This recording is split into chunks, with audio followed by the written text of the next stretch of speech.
Puis je trouve que de tous les véhicules qui sont construits au Canada, ça peut être une des plus grandes fiertés qu'il y a au Canada. De la Ford GT puis la prochaine Mustang GTD. C'est pour ça que je suis attaché vraiment à ces véhicules-là. Je trouve que c'est cool, ces véhicules-là. Tu sais, c'est comme... C'est le Halo Car de chez Ford, mais en plus, c'est fait au Canada. Puis...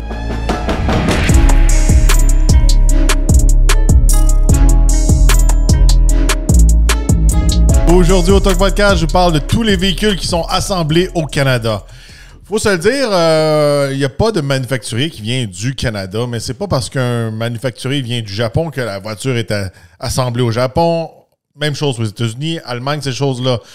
De plus en plus, on voit que les manufacturiers vont utiliser des pays comme le Canada, le Mexique, peu importe un pays en Europe, même en Chine. J'en ai parlé dernièrement dans l'épisode du Lincoln Nautilus qui est maintenant assemblé en Chine.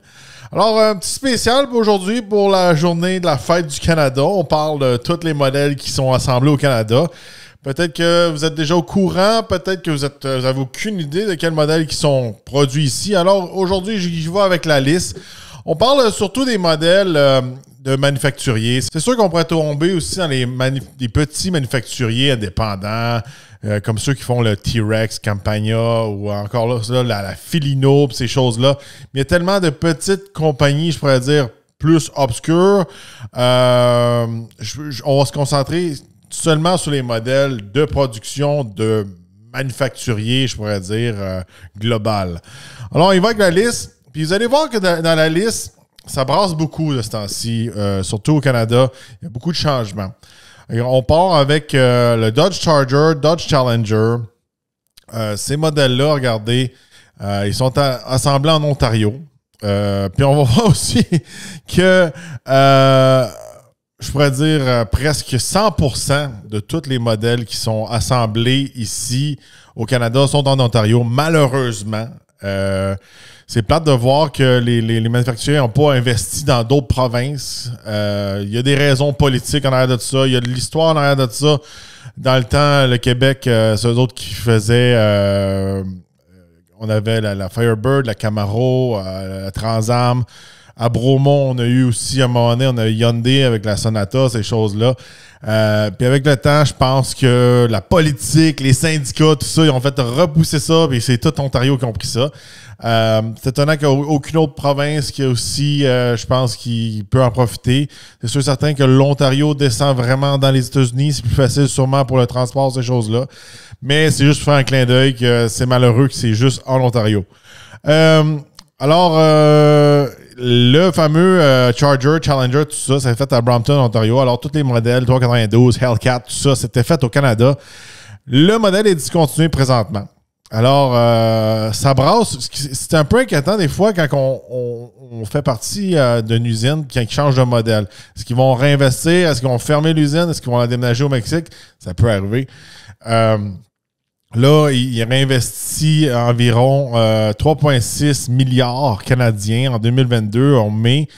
Puis là, vraiment, de ce côté-là, cette usine-là vient de changer, a été, on appelle ça retool en anglais. Ils ont changé tout l'équipement pour faire des Jeep Compass et faire la nouvelle architecture, je pense, électrique. Ils appellent ça la STLA Medium Architecture. Alors, de ce côté-là, on se prépare à changer de cap, je pourrais dire, du côté de cette usine-là. Si on descend encore une fois dans la fameuse liste, on reste chez la famille Stellantis. Il y avait aussi le Chrysler 300 qui était dans ce coin-là aussi, je pense, qui était assemblé à la même place que le Charger. C'est le même véhicule. On a le Dodge Caravan, Chrysler Pacifica, Chrysler Grand Caravan. Ces modèles-là sont faits à Windsor, en Ontario. Ils vont continuer à faire ces modèles-là, mais ils vont faire beaucoup de changements. Encore une fois, ils ont réinvesti de l'argent. Maintenant, ils vont faire plus de modèles PHEV, traction intégrale et aussi l'architecture STLA large, en tout cas, qui est capable d'avoir les PHEV et les BEV. Ils disent que ça va être la prochaine génération de muscle car. Fait qu'on on voit que ça va switcher. Ils ne gardent pas le Charger où ce qu'il était. Ils le mettent à une autre place. Fait que d'après moi, le fameux Charger Daytona EV risque d'être assemblé à Windsor, en Ontario. On continue dans la liste. Par la suite, on a le Chevrolet Equinox. Chevrolet Equinox, il a été discontinué. Puis le nouveau Equinox EV est fait au Mexique. Fait que ça, c'était un petit peu inquiétant de ce côté-là. Pour, je pourrais dire, l'usine qui construit l'Equinox. Mais maintenant, ils vont faire les fameux espèces de véhicules électriques pour faire un peu des trucs comme FedEx, UPS, ces choses-là. Et ça s'appelle un Bright Drop Zevo 600. J'en ai vu un peu sur le chemin, c'est qu'on commence à en voir un peu. Fait que ça, de ce côté-là, c'est ça qu'ils font maintenant à cette usine-là. Donc, ces camions-là sont faits là. Malheureusement, l'Equinox est rendu au Mexique. Une autre usine qui est très importante, celle de Oshawa, celle de chez GM, où ce qui construit les Chevrolet Silverado LT et aussi Silverado HD. Beaucoup d'investissements dans les dernières années dans cette usine-là. C'est sûr et certain que là, on parle de pick-up. Ça, c'est une usine que je pense qui est en santé, qui s'en va pas nulle part. C'est un des meilleurs vendeurs, je pourrais dire, pour Chevrolet. Fait que ça, c'est une usine qui marche très fort puis qui est proche aussi du bureau chef de chez GM. De ce côté-là, c'est sûr et certain, c'est une des usines majeures avec un des plus gros produits, je pourrais dire, pour Chevrolet. Fait que c'est une usine quand même assez importante, celle de Oshawa. On continue à la liste. Lincoln Nautilus, Ford Edge, je les mets ensemble parce que c'est deux modèles qui sont reliés un à l'autre. Ça, c'était des modèles qui étaient faits à Oakville, en Ontario, chez Ford, bien sûr. Nautilus, maintenant, il est fait en Chine. Le Edge a été discontinué. Ça, c'est une des usines qui est comme en stand-by, je pourrais dire. Il était supposé faire la prochaine génération de véhicules électriques. C'était un SUV à 3 rangées, une espèce de Kia EV9. On ne sait pas c'est quoi encore. Là. C'est peut-être un Explorer électrique. Il n'y a aucune. Puis c'était là qu'ils étaient supposés le faire. Mais là, ils ne savent plus s'ils vont continuer à le faire, s'ils vont faire un modèle hybride. C'est pour ça que des fois, on voit les manufacturiers, des fois, ils vont pousser fort une chose, puis des fois, c'est parce qu'ils ont tellement investi pour changer leur usine, pour mettre ça électrique, mais à un moment donné, il faut que ça devienne rentable. Mais là, c'est ça qui arrive. C'est que quand ils viennent, qu'ils prennent des décisions et disent on va discontinuer le véhicule, on va switcher pour électrique, mais il faut qu'ils soient sûrs que ça s'en va dans la bonne direction. S'ils voient que le marché s'en va pas électrique, puis il investit des milliards de dollars, mais il peut perdre beaucoup, beaucoup d'argent. Pas juste que le véhicule ne se vend pas, c'est juste qu'aussi en plus, l'usine, elle pompe des véhicules que personne n'en veut, puis on réinvestit pour faire ce véhicule-là. Fait que je pense que ça, c'en est une des usines qui sont comme en stand-by. Ils vont voir s'ils vont switcher, s'ils vont continuer électrique, s'ils vont aller à une version hybride. C'est des décisions extrêmement dures à prendre. De ce côté-là. Ça, c'est vraiment là, les gens très haut placés dans la compagnie qu'il faut qu'ils calculent tout ça. C'est des gros montants qui sont en jeu. Tu sais, des fois, il y a des gens qui ont... Je peux pas croire que le CEO de chez Ford a accepté que tel bouton... il n'est pas là. Il est dans une autre sphère. Tu sais, c'est comme des petites affaires, des fois même des recalls affaires là, ils sont même pas là. Les gens qui sont haut placés, c'est vraiment tout ce qui est l'usine, on investit tant, on va tout tirer dans le pied. Est-ce que notre market share, est-ce que notre prix, un peu, notre valeur à la bourse va baisser? C'est toutes ces choses-là. Fait que de ce côté-là, ça dernière nouvelle, il est en stand-by. Bon, là, on tombe dans mes préférés. Ils disent ici la Ford GT. La Ford GT a été discontinuée. Quand on dit la Ford GT, je parle du supercar et non de la Mustang GT. Ça, c'est fait pas directement chez Ford. Ils utilisent un sous-traitant. C'est chez Multimatics. Puis là, présentement, ils ont construit les dernières Ford GT. Puis heureusement, ça aussi c'est en Ontario, là, ils vont construire la prochaine génération de Mustang GTD. Fait que ça, c'est très cool de ce côté-là. Ils ont une bonne expérience pour faire des véhicules de course. Les suspensions, le fibre de carbone. Ils ont des méga faux pour faire du fibre de carbone. Ils sont super bons là-dedans. Multimatic, je pense qu'ils ont fait vraiment une bonne job avec la Ford GT. Puis c'est le fun de voir que il y a comme une petite usine à part qui fait ces modèles-là, puis c'est ça qui rend ces véhicules-là uniques. Puis je trouve que de tous les véhicules qui sont construits au Canada, ça peut être une des plus grandes fiertés qu'il y a au Canada, de la Ford GT puis la prochaine Mustang GTD. C'est pour ça que je suis attaché vraiment à ces véhicules-là. Je trouve que c'est cool, ces véhicules-là. Tu sais, c'est comme... C'est le Halo Car de chez Ford, mais en plus, c'est fait au Canada, puis par des passionnés, par des gens qui ont plus une expérience dans la course que peut-être juste une usine avec des gens random. Tu sais, dedans, c'est plus des gens spécialisés. Puis je les ai souvent rencontrés, les gens de chez Multimatix, puis sont très cool. Je les ai croisés plusieurs fois quand je serais chez Ford, justement pour la Ford GT, mais je les ai croisés aussi chez Chevrolet parce qu'ils font leur suspension hors route pour les modèles comme les ZR2, les AT4X, ces choses-là.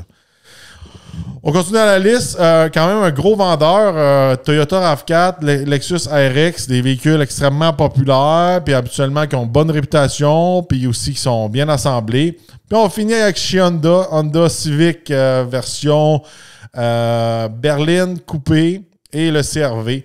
Fait qu'il y a comme des gros morceaux quand même qui sont faits au Canada, puis c'est des gros vendeurs. Quand on pense à Toyota RAV4, Honda CR-V, Honda Civic, c'est des gros morceaux. Même l'Equinox, quand même, il en vendait quand même pas mal à un moment donné.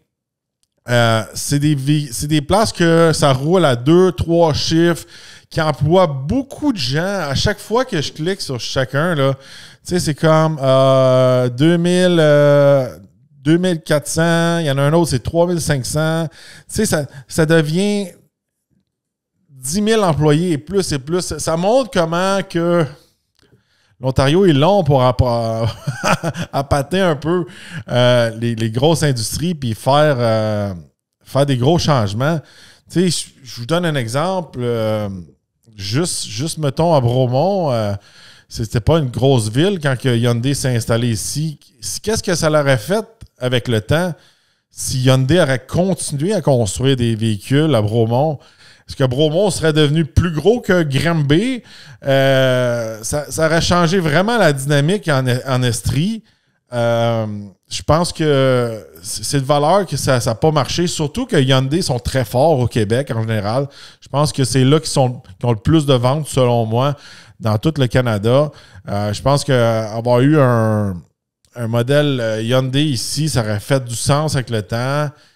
Il y a toute une histoire de ça. Je pourrais dire, comment je pourrais dire? J'ai vu des histoires sur Hyundai qui allaient en détail. Il y en a d'autres, c'était dans les nouvelles. J'ai eu des histoires avec le temps aussi, par la bande, puis des choses qu'on n'est pas supposé savoir. Je vais être franc avec vous, là. Quand je mets ça tout ensemble, je peux pas vous faire vraiment une histoire. Il faudrait vraiment comme quelqu'un qui enquête sur l'histoire, qu'est-ce qui s'est passé vraiment? Est-ce que c'était vraiment la faute du syndicat, le ci, le ça? Je ne veux pas me lancer là-dedans. C'est pas mon expertise aussi, mais c'est juste pour vous dire l'impact d'une usine sur une ville. C'est le jour et la nuit. Quand on commence à avoir 2-3 000 personnes, puis après ça peut se transformer en 5 000, 10 000. C'est le jour et la nuit. Puis, si moindrement vous avez visité des villes aux États-Unis avec des gros collèges, des grosses universités, même en Ontario, on voit que on appelle ça des villes collégiales. La ville amène tellement, je pourrais dire, de l'eau au moulin que ça transforme des villes. Puis, je ne veux pas finir ça sur une note un peu triste, mais c'est un peu plate au Québec. De plus en plus, on perd toutes ces grosses usines-là. Puis on dirait que un peu tous les projets qui investit, oui, on en voit beaucoup présentement, mais il y en a qui sont cancellés. Toutes les histoires de batterie, ces choses-là, je me lance pas là-dedans, mais c'est parce que je trouve que présentement, le marché électrique puis des batteries n'est pas assez stable. Puis c'est ça qu'on voit là. Là, c'est du gros gambling qu'ils font chez Stellantis, là, des fois, de switcher des usines presque à 100% électriques. Chez Ford, on se remet en question, qu'est-ce qu'on fait avec notre usine? Puis, il faut se le dire aussi, tout dépendant de la politique, quand ils changent les usines, qu'ils s'en vont au Mexique, ça leur coûte vraiment moins cher, je pourrais dire, aller au Mexique, ces choses-là. Mais souvent, le problème, c'était la qualité. Mais là, ça fait tellement d'années qu'ils sont au Mexique, qu'ils sont capables de faire des véhicules qui sont beaucoup plus de qualité qu'auparavant. Puis, il faut se le dire, aux États-Unis et au Canada, les unions sont tellement rendues fortes que quand ils renégocient des nouveaux contrats, ben ça vient que les compagnies deviennent presque plus compétitives, surtout que les grosses compagnies chinoises cognent à la porte. Là. Ils essayent de rentrer. Il faut que les politiciens gardent un peu le barrage, ces choses-là, pour bloquer ces véhicules-là, parce que même si on pourrait dire que on en serait gagnant côté consommateur d'avoir des véhicules abordables, d'un autre côté, il viendrait tellement détruire des gros morceaux ici, là, des compagnies qui ça fait longtemps qu'ils sont ici, qui emploient des gens d'ici. Puis quand on parle d'une usine comme ça, là, c'est pas juste l'usine qui a, mettons, 3000 employés. Là. C'est aussi toutes les autres compagnies alentours qui vont venir emmener les pièces, ces choses-là, fournir l'usine pour qu'elle assemble. Fait que ça vient engager des 10 000 personnes et plus là, facilement. Puis les transports, ça chamboule tout. C'est pour ça que c'est dangereux quand on fait rentrer un produit chinois que il va être à la moitié du prix, puis eux autres, leur main-d'œuvre n'est pas la même, ils n'ont pas d'union, puis ces choses-là. Même là, j'ai vu ce matin que BYD, c'est la grosse compagnie de marque de véhicules chinois, ils disent que bientôt, ils prévoient de faire la production de 30% de tous les véhicules au monde. Fait que, tu sais... puis ces compagnies-là sont subventionnées par le gouvernement, ils ont les reins solides, mais que ça vende ou ça ne vende pas, ça a été subventionné depuis presque 20 ans, depuis un bon bout de temps par la Chine en fait. Fait que faut faire attention à ça, faut voir toutes les perspectives de l'industrie. Moi, j'ai été visiter plusieurs usines, c'est vraiment le fun. Si vous avez la chance à un moment donné de visiter une usine, moi, j'étais allé au Rouge Plan Dearborn au Michigan. C'est là qu'ils font les F-150. C'est vraiment intéressant. Les musées, ces choses-là. Si vous êtes passionné d'automobile, je vous le recommande fortement. Alors, dites-moi dans les commentaires qu'est-ce que vous en pensez. Est-ce que ça bouge beaucoup au Canada? Est-ce que vous êtes fiers des véhicules qu'on fabrique ici au Canada? Est-ce que vous possédez un de ces véhicules-là? Est-ce que c'est une priorité pour vous quand vous allez faire votre prochain achat de choisir un véhicule qui est fait au Canada? Dites-le moi dans les commentaires. N'oubliez pas de vous abonner, liker et de partager. Et on se revoit dans un prochain podcast.